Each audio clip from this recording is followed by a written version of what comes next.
తెర్మిలకంతా అంతా చెడిపోయిన వాళ్ళ ఏదైంది మరి రేవంత్ రెడ్డి చెప్పాలి. ఇంకొకటి ఆయన మాట్లాడే ప్రతి మాట కూడా నిరుద్యోగులను మోసం చేస్తున్నట్టు, నిరుద్యోగులను కించపరుస్తున్నట్టు మాట్లాడటం జరుగుతున్నది. రేవంత్ రెడ్డి గారికి కానీ, ఆయన ఎమ్మటున్నటువంటి ఆయన కొటారికి కానీ, ఆయన మెప్పు పొందాలనుకునేటోళ్ళకి కానీ మేము చెప్తున్నాం, ఇలాంటి మాటలు మాట్లాడటం అనేది మీరు తక్షణమే మానుకోవాలి.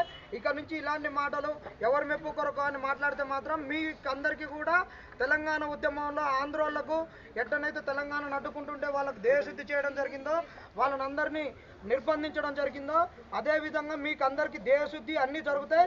దయచేసి అలాంటివి చేసుకోవద్దని కూడా హెచ్చరిక జారీ చేస్తున్నాం. ఇంకా నిన్న మీడియా మీద జరిగినటువంటి దాడిని మేము మీడియా ముఖంగానే ఖండిస్తున్నాం.